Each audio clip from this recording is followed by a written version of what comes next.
I am griot historian Jamal Okeyo Jumal. The book, African Origin of Civilization, Myth or Reality. Spoiler alert, it is reality. Dr. Cheikh Anta Diop, with earned doctorates ranging from anthropology, Egyptology, to chemistry and physics, challenged the established pseudo-science eugenic narrative that ancient Egyptian was a non-African Caucasian civilization.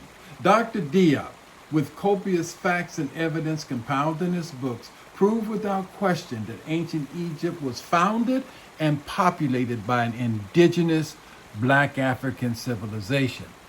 Dr. Diop's book was so powerful and well researched that it shook the academic Egyptology community to its foundation, exposing the false historical narrative and introducing truth, facts, and reality.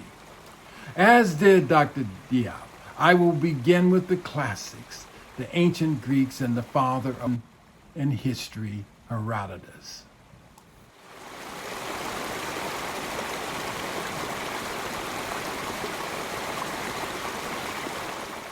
Herodotus, given the name Father of History by Roman Senator Cicero, he was born in approximately 480 BCE in the Greek city of Halicarnassus. He traveled extensively and earned a good living drawing large crowds to hear his stories about far-off places and his exploits. The maps. The map is circa about 480 BCE and was the world map. This is the entire world in ancient Greece. And you'll also note at the south, you'll see where it listed as Ethiopia. Ethiopia is what the entire continent was known for at that time. Even the South Atlantic was known as the Ethiopian Ocean.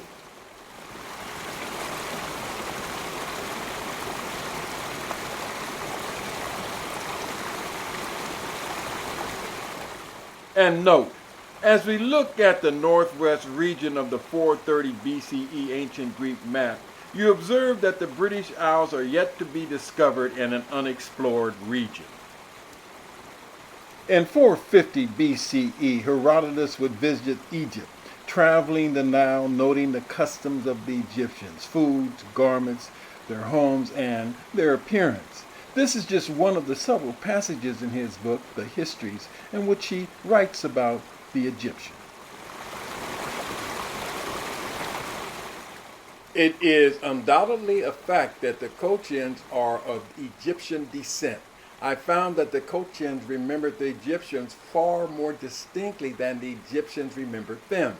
The Egyptians did, however, say that they thought the original Caucasians were from Sesostris' army. My own idea on the subject was based on the fact that they have black skin and woolly hair, not that that amounts to much, other nations have the same.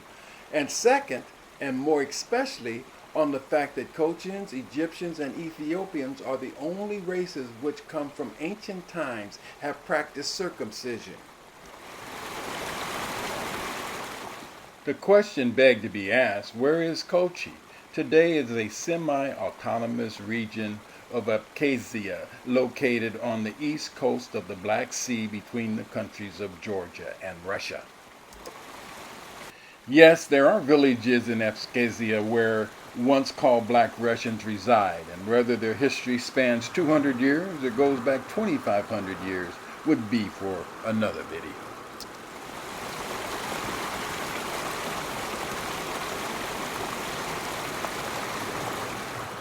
Herodotus wasn't the only classical writer to refer to the blackness of the Egyptians. Greek and Roman writers Strabo, Plutarch, Diodorus of Sicily, Aeschylus, Aristotle, all in passing would mention the black appearance of the Egyptians.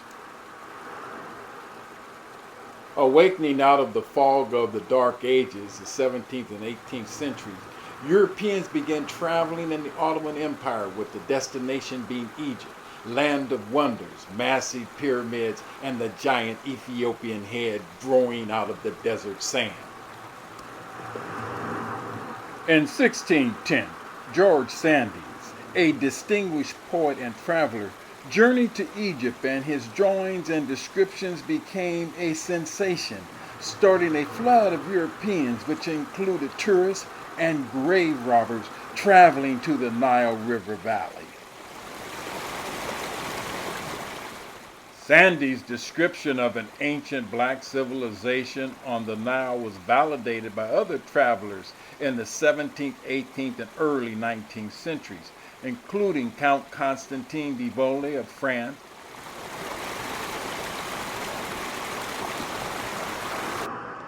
In 1787, Count de Volney visits Egypt.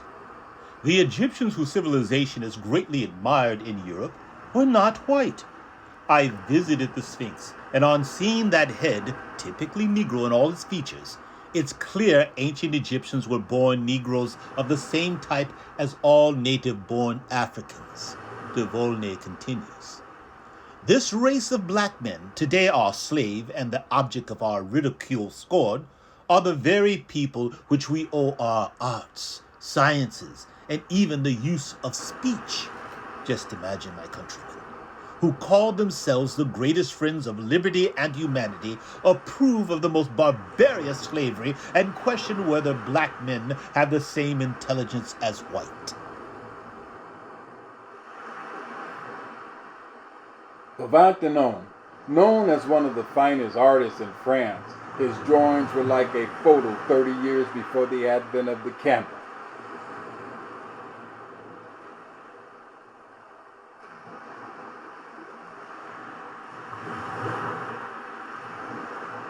He joined Napoleon's Commission on Arts and Science as they surveyed the sites of ancient Egypt.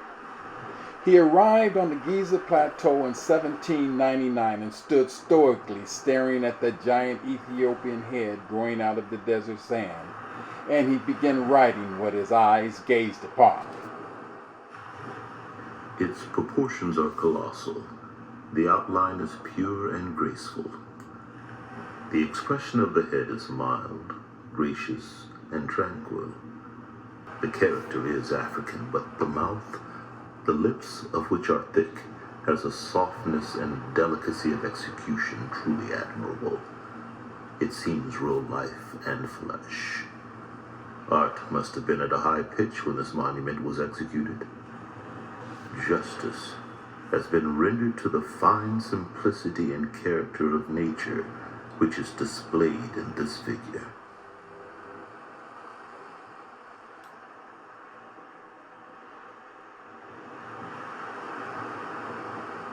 The Rosetta Stone is a 4 by 3 foot stele found in rubble, written in 3 languages: hieroglyphics, Demonic, which was a local Egyptian dialect, and Greek. Champollion, a linguist versed in the Coptic language, would win the Massey Prize in 1822, deciphering the Rosetta Stone. Champollion deciphered the Rosetta Stone in 1822, ushering in a torrent of Egypt mania in Europe. He would travel to Egypt in 1828-1830, there recording the sites from Egyptians' antiquity.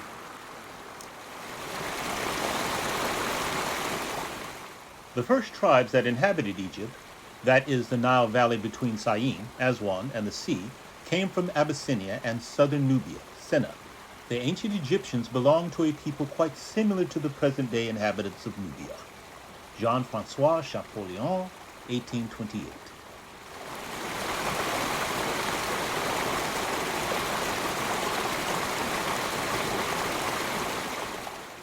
19th century slavery and colonialism bursts a new hegemony of North America and Western Europe. The new arrivals erased ancient Africa from history, inserting themselves as the creators of ancient Egyptian civilization.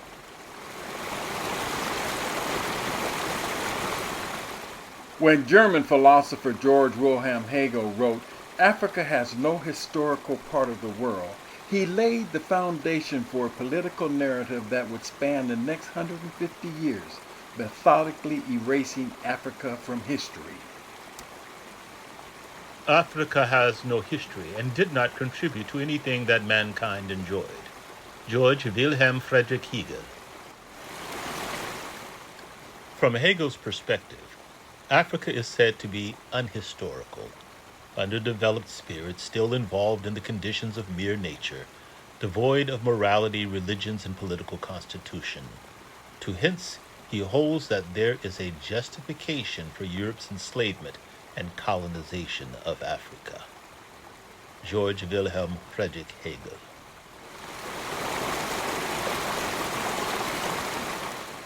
Flinders Petrie would create the archaeology of racism.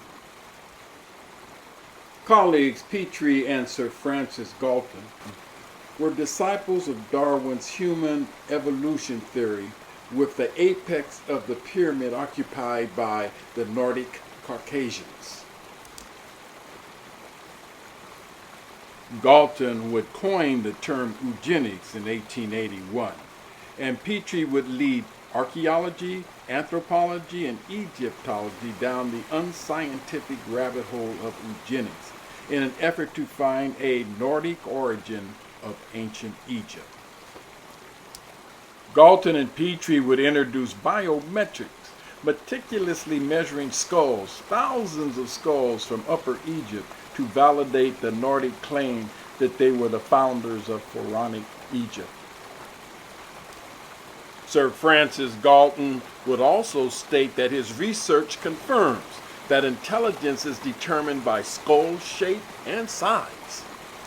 Petrie would also claim that his formula measured aesthetics, noting that the Caucasian profile is most beautiful, most pleasing, with perfect angles, while the African profile is unsightly and awkward. The Dynastic Race Theory by Flinders Petrie. The theory holds that the earliest roots of the ancient Egyptian dynastic civilization were imported by a technologically superior race of invaders from Mesopotamia, who then founded the first dynasty and brought culture to the indigenous population of the Nile Valley. While the Petries were blatantly stealing African history, the African continent was being hacked into pieces by Europeans with no regard for African peoples and families. It was called the Berlin Conference on Africa, 1884, and of course, no Africans were invited.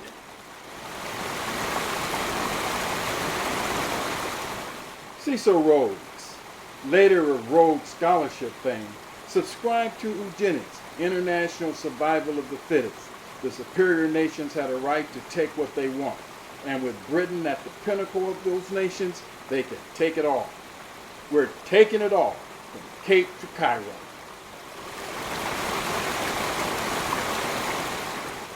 Demonstrating the callousness of the conference, Britain insisted on keeping their copper mine, but it was in the middle of French Senegal, so they cut a new nation from the port to the mine, following the Gambia River, and named the country Gambia. Dr. James Henry Breasted.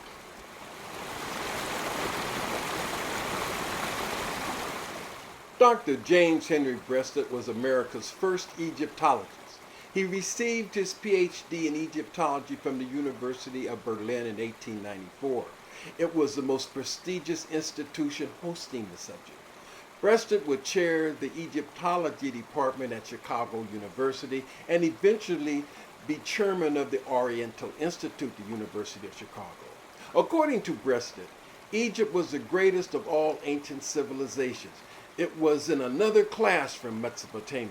However, like Petrie, he was resolute that ancient Egypt was a white civilization from its beginning. People of Egypt were not black Africans, but were actually dark-skinned Caucasians. According to Breasted, some of the dark-skinned Caucasians even had African facial features with body types, but were still included as dark-skinned Caucasians. Unfit by ages of tropical life for any effective inclusion with the white race, the Negroid and Negroid people remain without any influence on the development of civilization. James Henry Breasted, 1926, Dean of American Egyptology. Breasted believed that living in the heat and humidity of the tropics diminishes intellectual development in tropical peoples. Eugenics. The pseudo-science was now the wannabe in vogue cutting-edge thinking of both many politicians and academics. Dr. Breasted was the preeminent, most sought-after historian in the country, yet he abandons the science of history in favor of a political narrative, eugenics. According to Breasted, the great white race with its Nordic type at the top is the pinnacle of human evolution.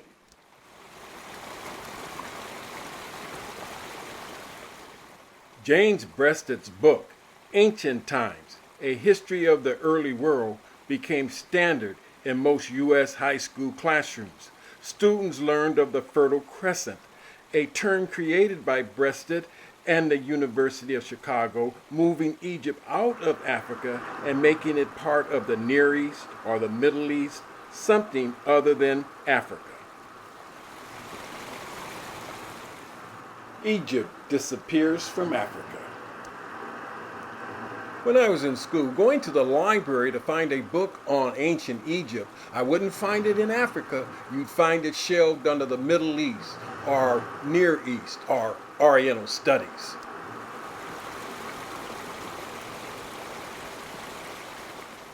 John D. Rockefeller Jr., Mr. Jr., became an ardent supporter of Dr. Breasted and his Oriental Institute, Chicago University. Rockefeller was the perfect benefactor. He offered $10 million to Cairo to build a new museum, but it was turned down partly because Breasted wanted total control of the museum when it was completed.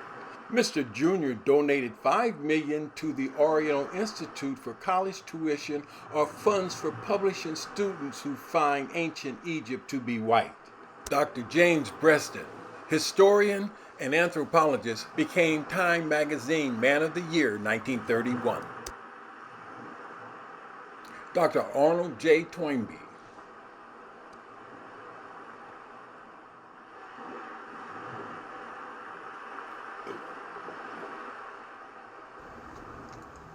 On the south of the northwest quadrant lay the teeming black world of Africa, separated from the great white race by an impassable desert barrier, the Sahara, which forms so large a part of the southern flatlands.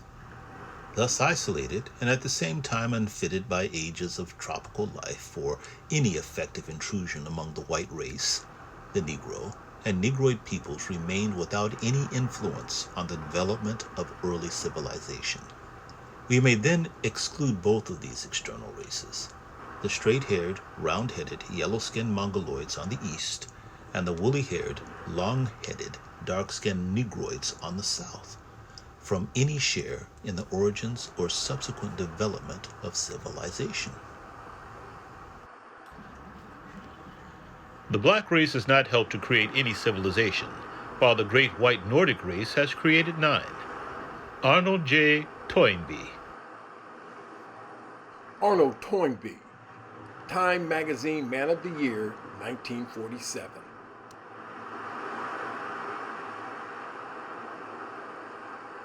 In 1922, Howard Carter uncovers King Tut's tomb. Problem for eugenics. King Tut shows every indication of being a black African.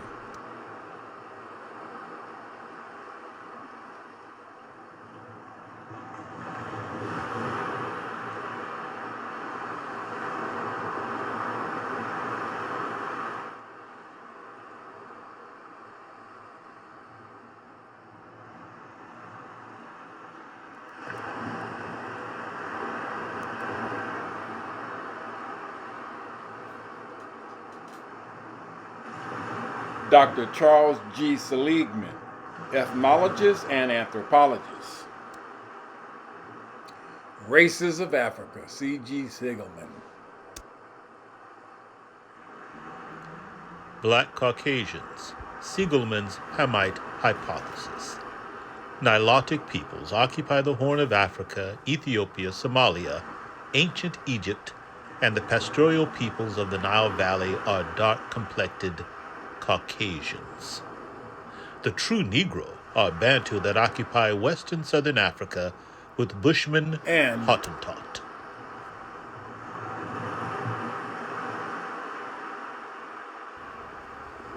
Dr. Siegelman's Bantu, True Negro. Full everted lips, flat nose, kinky hair, rounded cheeks, and pronounced pragmatic jaw. Agricultural.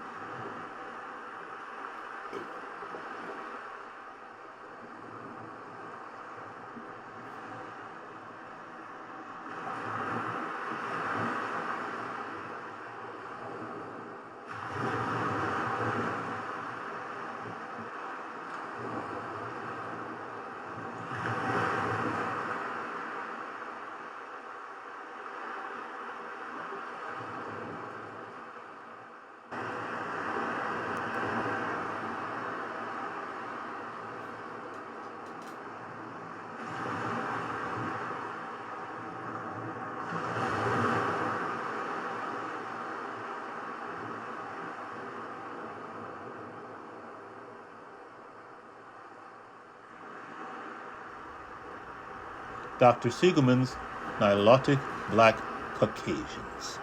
Tall, slender, reddish dark brown complexion, narrow nose, hair spiral, not kinky, no prognatic jaw, pastoral, spindle legs. Today, the Nilotic people would be those occupying Egypt, Sudan, South Sudan, Ethiopia, Uganda, Kenya, and Tanzania.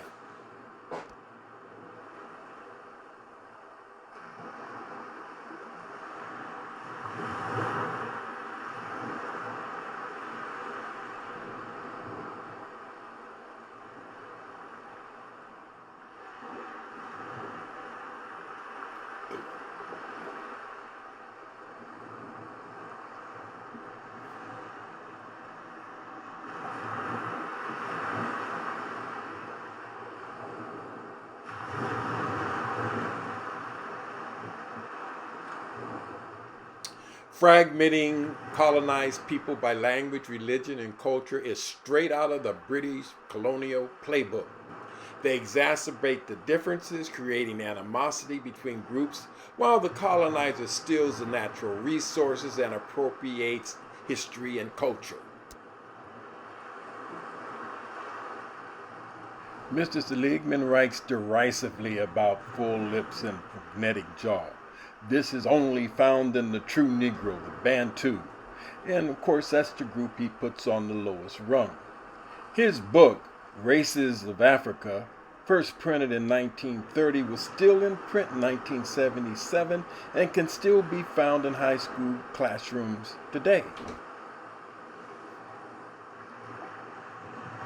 Perhaps Mr. Seligman failed to take notice of his surroundings. If so, he would have realized that the Sphinx has a strong prognatic jaw, meaning that, according to his own writing, he would be a true Negro of Bantu, which would also mean that the civilization that built it was Bantu.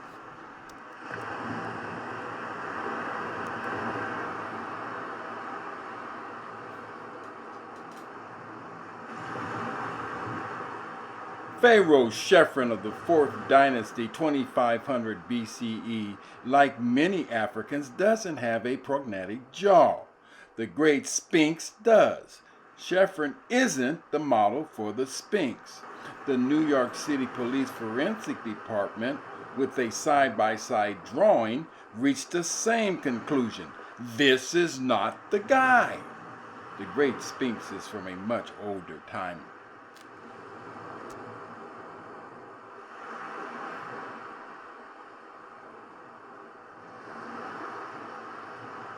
Although Sir Wallace Budge received funds from the Oriental Institute, he didn't follow that narrative.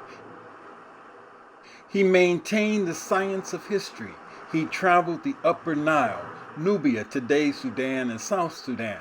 He observed their practices, especially religion and culture.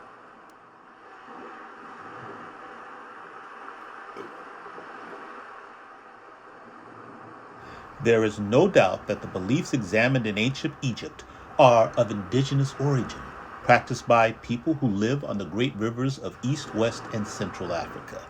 If we examine the religions of modern African peoples, we find that the beliefs are almost identical with those of ancient Egyptians.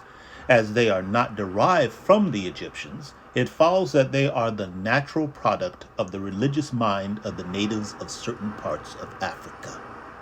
Osiris and the Egyptian Resurrection, 1911.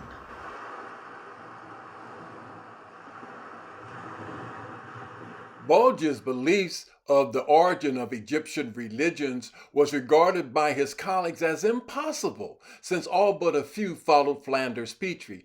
Petrie was a dedicated follower of the pseudo-science of Eugenics. Bulge and Petrie thus clashed on the mentioned issue. The Book of the Dead, or Book of Emerging Forth into Light, was first published by Bulge in 1894, and it is a group of funeral prayers. These prayers, or magical sayings, are given to Osiris, Lord of the underworld, to ensure your passage into the next life.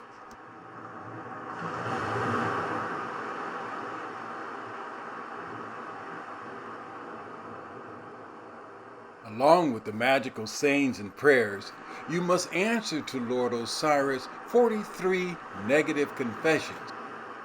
Here's a 27 sample of the 43.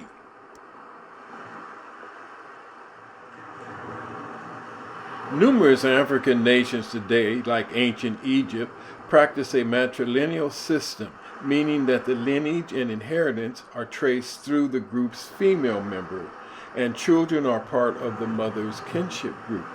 Siblings, say brother and sister, the sister's child is first in line, and the brother is obligated to assist in raising his sister's child, because no matter where sister conceives, her offspring for certain carries the brother's blood. The brother is always known as Baba Nkubwa, or the Big Father. Making it simple, you and your sister from the same womb, your sister's child with scientific certainty has your blood. Your child doesn't quite have the same scientific certainty. The winged goddess Isis, mother, daughter, sister, and wife of Osiris, was the most revered deity in Egypt. Oracles to Isis were numerous and crossed many nations. The image of Isis as the Blessed Mother and Child remains with us today, although her appearance has been altered.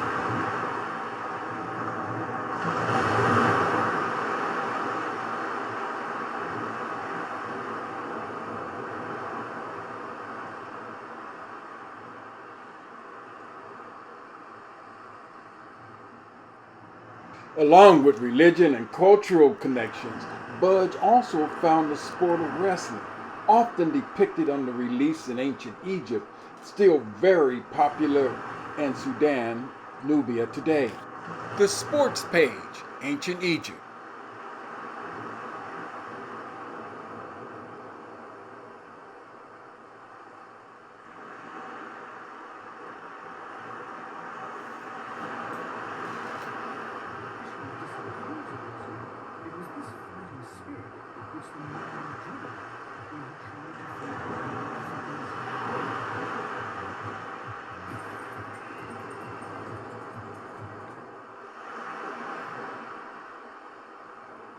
South of Khartoum.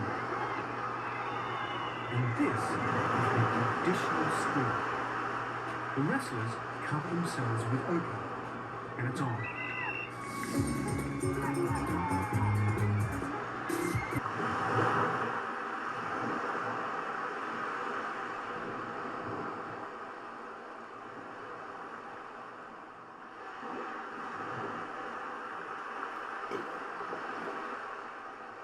Some that claim that Egyptian women are always portrayed as yellow or white. At the 1974 UNESCO Symposium, Dr. Diop introduced drawings and paintings of ancient Egyptian women.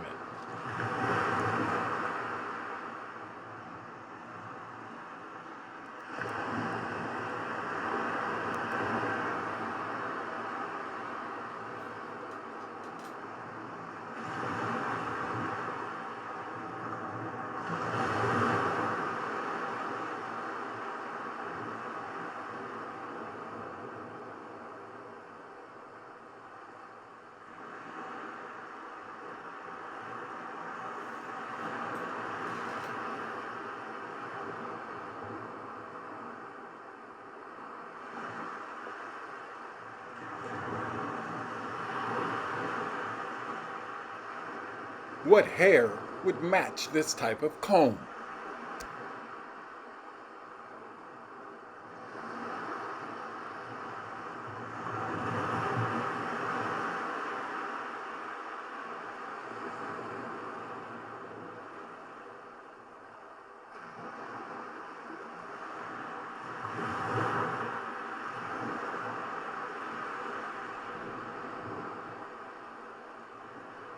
Recent discoveries have persuaded many remaining Eurocentric Egyptologists that black Africans were a part of ancient Egypt, but they were as servants and slaves. Wrong.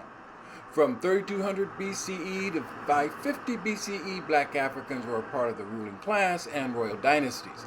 Notice the surprise when Professor Alejandro Jimenez unwraps a newly discovered royal class mummy of the 8th dynasty that he assumed would be Mediterranean type. Dan has one more surprise for Alejandro. Shammai's ethnicity. Well, they have just told me that Shammai has a Nubian feature, which means that their ruling family was probably Nubian, and that was unexpected. Examining Shammai's anatomy closely, the thickness of his bones and the shape of his nasal cavity, the anthropologists think he was a black African, likely from neighboring Nubia.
The Nile River Valley, a very beautiful civilization.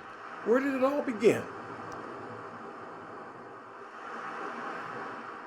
In 1958, archaeologists on a rock cropping on the mountains in Libya found a package wrapped in antelope hide and covered with leaves. When opened, it was a mummified body of a 2.5-year-old black boy buried over 5,500 years ago.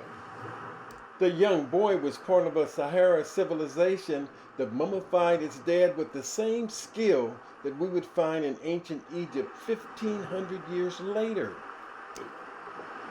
Civilization would also leave petrographs, rock paintings of themselves and animals that could actually survive on a green Sahara.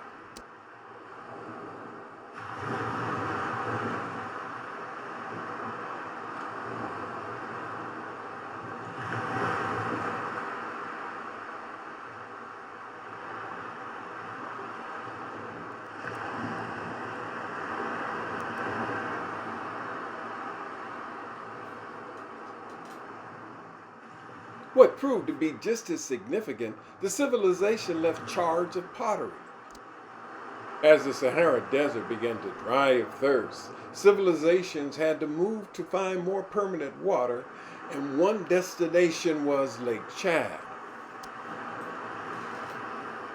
At Lake Chad were found the same style petrograph rock drawings as the Atticus Mountains and the Black Mummy.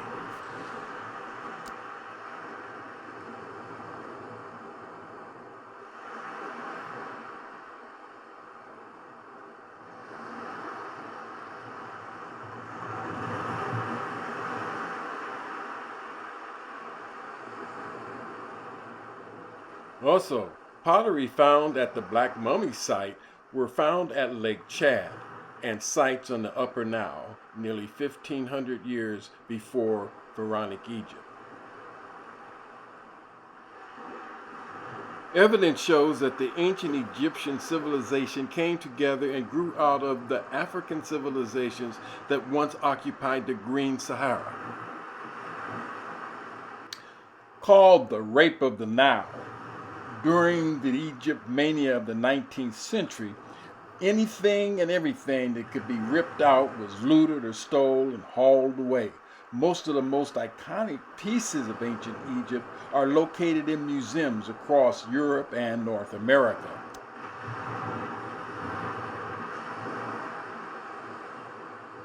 Word was a local Egyptian official asked about the plunder and robbery, and the British told him, "We'll give you half of what we steal."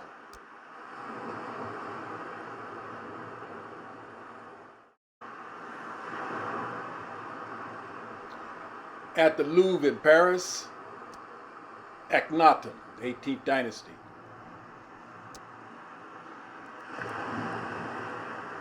Then there is Zodiac.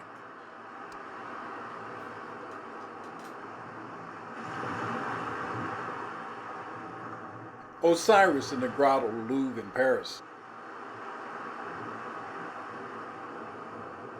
The original Trinity, Osiris, Horus, and Isis.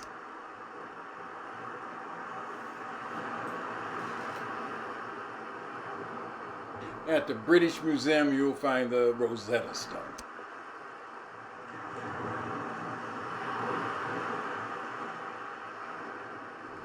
The New Museum in Berlin.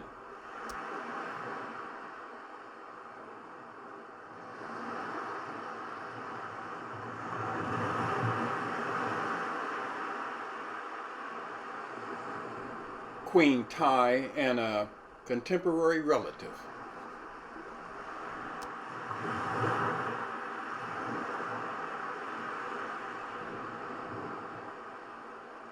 The bust of Nefertiti was found in 1912 and it became an international sensation. Nefertiti, housed at the News Museum.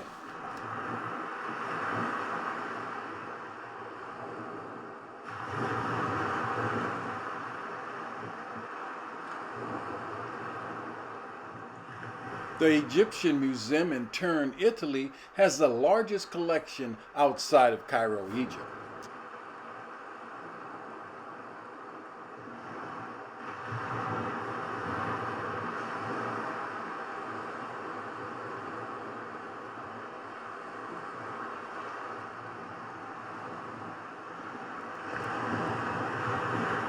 The Metropolitan Museum of Art, New York City.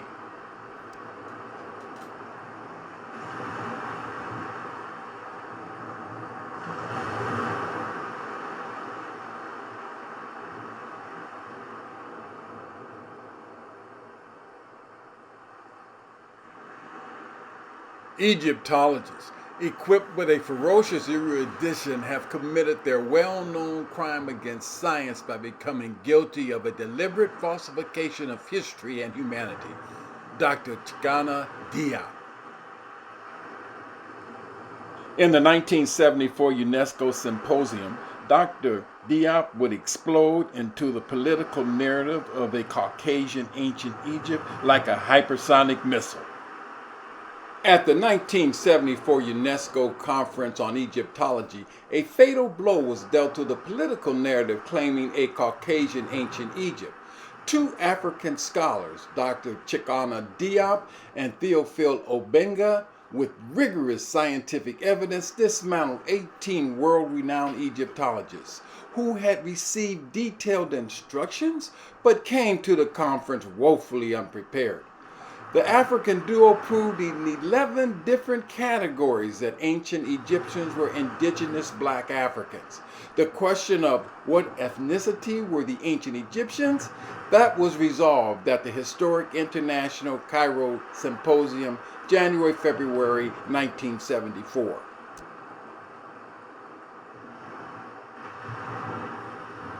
The conclusion of the official UNESCO report, although a preparatory working paper sent out by UNESCO gave particulars what was desired, not all participants had prepared communications comparable with the painstakingly researched contributions of Professors Cheikh Anta Diop and Obenga. There was consequently a real lack of balance in the discussion. In layman's terms, Cheikh Anta Diop and Théophile Obenga gave out an important academic spanking on a world stage.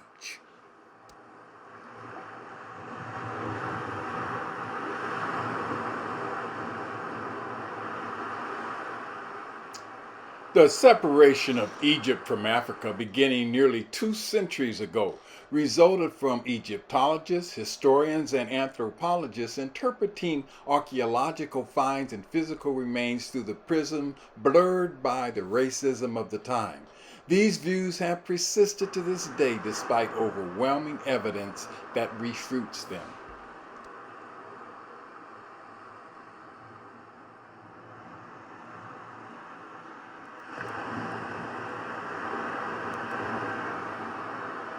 For over 115 years of Hollywood movie making, the ancient Egyptians are always portrayed with Caucasian acting, even as scientific evidence proves with certainty this portrayal to be false. This continued retelling of the lie reaches over 10 million across the globe, while Hollywood pretends deafness, sticks its collective head in the sand or in the mud or in the cesspool of deceit. In Hollywood, the false portrayal of ancient Egyptian must be the holy grail, and if you touch it, it's the third rail.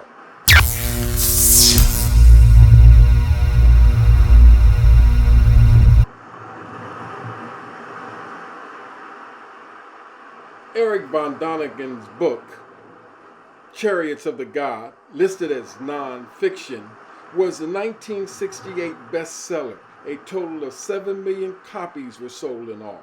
His hypothesis that indigenous people lacked the necessities and technology to build monuments or create religions, they needed help from aliens, extraterrestrials, space travelers. And for some, space travelers was a lot more palatable than, well, I'll just leave it there. As Hollywood continues to exist in a false reality of its own making, we can go old school. New York, New York. December 2021, the Met Museum opened an ongoing exhibit, The African Origin of Civilization.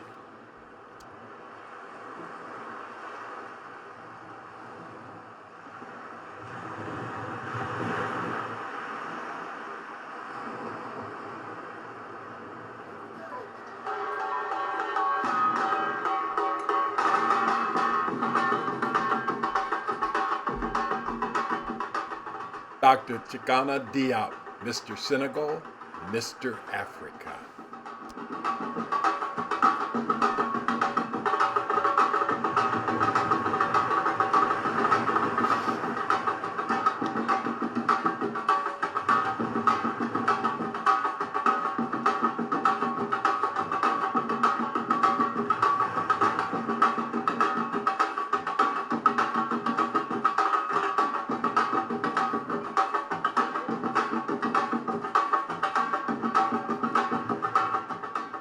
San Francisco State University, April 7, 1977. Dr. Harold Varner, KDIA Radio. Dear Harold, this is to introduce Okeyo Jumal. He is engaged in important historical research about Africa and Afro-Americans. As with so many of the scholars in this neglected area, the search for him has been a labor of love. I am, as you know, also involved in research in this important area. I have found Mr. Jumal's work to be substantive, exciting, and an important resource to me. We have exchanged rare bibliographical references. More than that, he has the perspective to interpret the materials which he has found. Jumal would add a rich dimension to inner vision. Love and peace. Asa G. Hilliard, Dean, School of Education.